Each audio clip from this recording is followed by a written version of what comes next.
Hello and good morning and welcome to Art with Dianne Mahaffee and welcome to my studio. This morning I'm going to open the kiln. It fired all night last night, and so it's down to a temperature that I can kind of open the kiln and get something out if I've got my gloves on. They're still pretty warm, but it's through firing. It probably finished firing about midnight, and here it is about 11 o'clock a.m. So but one of the reasons I want to open the kiln is because right over here are some Eastern bluebird pots, and I also it goes right with the lesson I'm going to teach you, because this lesson is on how to make bird pots, and I'm going to show you a cardinal pot, a dove pot, Eastern bluebird pot, and I'm going to be working on a Carolina wren pot. And you can learn to do this and work on any kind of bird species that you want to, but you'll turn it into a pot. It won't just be a bird, but it'll be a little more of a challenge because it'll be a pot as well. But let's go ahead and take a peek inside the kiln. You'll see my work as well as some of my other students' work in here. Right, you see all this nice shiny pots, and here's our little Eastern bluebirds, and they have white glaze on the inside. Hope you can see it very well, and you'll see a lot of other things that my students have been making in their Pottersville classes. All right, I'm going to put these back down in here so they can cool a little bit slower and close the lid. There's a lot of other pots on down below. It's always fun to open the kiln and see what's in there. Okay, let's come over to the work table and I'll show you how to do this. All right, we're ready to get started. Now, I was telling you about the cardinal, the red cardinal pot. So these are some of my best sellers. And also I have the little white dove. I put white crackle raccoon on this one. And they're just so much fun. And if you're a bird lover, you will love making these. And you can challenge yourself and make any kind of bird you want to. Now this is one that's going to look like this after I get glaze on it. It's been fired once, so you can tell it's not soft clay anymore. And I've got a lot of these. I've got to get some glaze on and get them fired, and seem like I never get caught up. But I'm going to teach you how to make 2 pinch pots and put them together. And so I'm going to start off with 2 pieces of clay about the same size. All right, if you don't know how to make a pinch pot, you certainly need to learn. All right, I've got some white clay, but you can use any kind of clay. I'll make a ball, and I teach this to my little kids. It's not this lesson, but I teach them how to make a pinch pot. First, you make a ball, then you roll it around and get it smooth. And you can even roll it on a smooth table, but you just don't want to ever mash clay down on a smooth table, because then it'll stick.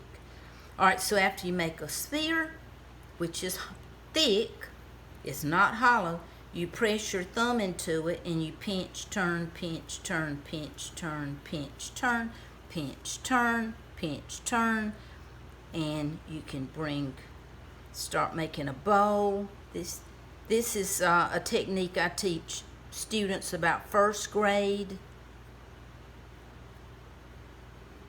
And then later, when they're older and they've had lots of pinch pot experience, they can learn to make these more challenging things. All right, so I've got one semi sphere that's hollowed, so it's very ball-like. All right, I'm going to sit it down like this while I make my other one. Okay, I'm going to make a ball first because we're going to put 2 pinch pots together to make a hollow sphere. That's the way you start this project out. Then it starts to get a little challenging. Now, when I taught this lesson at Lancaster High School, I taught them how to make, of course they already knew how to make pinch pots from elementary school, but I taught them how to put their pinch pots together, and then they had to research and find a bird they were interested in, find out a lot of scientific facts about the bird, and then they took it a step farther by making a pot, not just that bird, but a pot. Then they shared it with the class, their findings about their bird, and we had them on display, and they were wonderful. Teachers all over the school were wanting to buy them, and the students were so proud.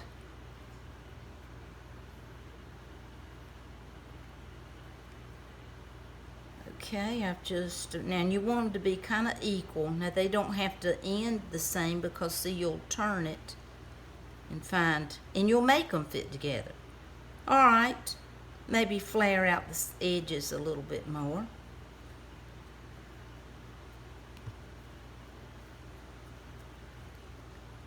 All right, now I'm going to scratch this edge because see, I want it to connect with this edge. Put slip on it. And I go ahead and put it on both sides sometimes, especially when I've got something like this. Slip is clay and water mixed together that acts like a glue. The scratches act like Velcro. You probably know that by now. But that's important because that's what makes things hold together. All right, now notice how I'm holding it in one hand like this, and then the other hand's going back and forth, blending it.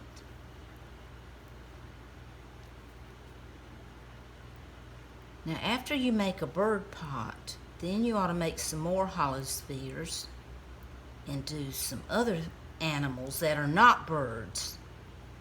And if I have time, I'll show you an octopus pot I made with this same technique. And I also made a fish pot.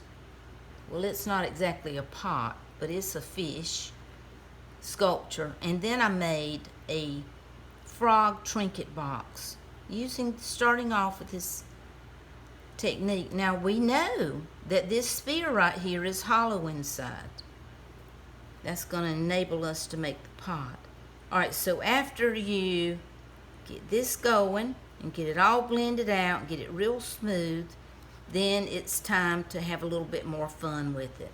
All right, so now I need to give it a bottom, just a gentle little tap, and now a head. So this time I get a little bit of clay, probably about like that. And I really need to take the time to smooth it out some more, but we're just going to pretend it's already smooth, because that takes time. All right, little pinch pot. Make a ball. See how smooth that is? Push your fingers in it. Make a little pinch pot. Pinch, turn, pinch, turn, pinch, turn.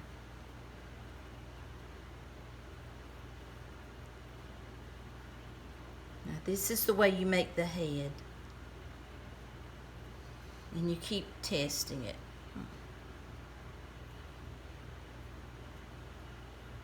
About like that. All right, I'm going to scratch. And you might think, how am I going to know where to scratch that over here? Well, if you put slip on it and you do this, then you'll know exactly. where you need to scratch. All right, so right there. So put that down. Now I've captured that air inside there, so we'll release it and vent that pocket of trapped air in a minute after we get a beak on it. So it's not looking like much yet, but you know, that's part of the fun. Enjoy the process. Don't stress out thinking, oh, it doesn't look like a bird, it looks like this, it looks like that. You need to think positive when you do art and enjoy the process. Okay? All right, so blend those lines out good. And let's do the little beak, because nothing looks right without a beak. So, so just a little pointy thing. This one's mouth is opened up. Notice how I'm doing back and forth. All right, scratch each end. Scratch it right here. I want his head up like that one. I always like it when the birds are looking up. I like it when people look up.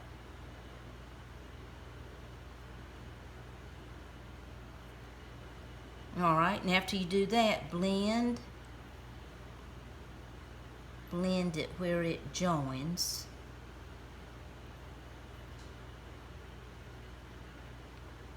It looks like he's singing. All right, now the eyes. This makes him really come alive. All right, an easy way to make eyes is to get a marker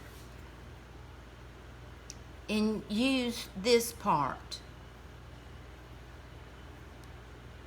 because they have big round eyes. All right, so I'm gonna do that first, and then I'm gonna scratch right here, and I'll just use my needle tool to scratch. Put some slip on it. He looks unconscious right now, but we're getting ready to make him come alive. All right.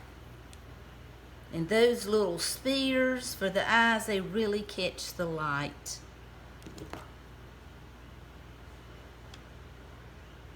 it right on there. Oh, what a difference it makes to make the eyes.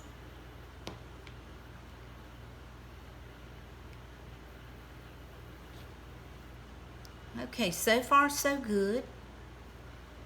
All right, now if I were doing this without making a video, I'd spend some time getting it really smooth. But it's good enough for what I need to do next. I need to make the wing impressions. Now, you probably can't see them as much on this one as you can on maybe this one that hasn't been glazed yet, and the red bird. But this is what I do. Get a wooden wedge, and you could even get a popsicle stick, and I'll just come down here and make an impression. I'm not carving it, because then I get a lot of clay crumbs, but I'm making an impression. So press, press. All right, you might be thinking, well, when is she gonna make that tail? I'm gonna make that tail at the same time I open it up. So here's what I'm gonna do. Notice that almost like a heart shape, and then this peels back, which automatically makes the tail and makes the pot at the same time. So I'm gonna turn it right here, and I'm going to get this shape. I'm not cutting in here, I'm drawing. Because if I mess up, see, I'll just blend out the line. So I'm drawing, I'm not cutting into it. It's kind of like a heart that doesn't finish out. And then get a pottery knife. And this part is so much fun. And students love to do this because they get to do surgery on this bird. All right, stop right there. All right, now open it up.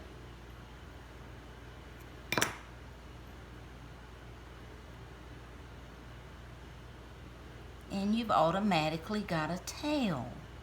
How cool is that? Get rid of any clay crumbs that might be right here. Neat. Look at that little bird with its tail. All right, and you can use the wooden popsicle stick or the wooden pottery stick to make some texture lines. If you would like, sign your name on the bottom, let it dry, and you've got a little bird. And after you make your favorite bird, you can start a new project by making a hollow sphere. Look at the little octopus pot I made in a kids class. All right, or make a hollow sphere, add a tail, fin, open it up, put a coil around here, the eyes. I've got a little fish sculpture. It's not a pot, but it's a sculpture. And then my favorite, one of my really good selling items is the fat frog trinket box. And that fits right on there. And I raku fired the little fat frog trinket box. Well, I hope you enjoyed this lesson. If you have any questions, please let me know. And thank you for visiting Dianne Mahaffee's studio. And I will see you next time on Art with Dianne Mahaffee. Thank you for watching.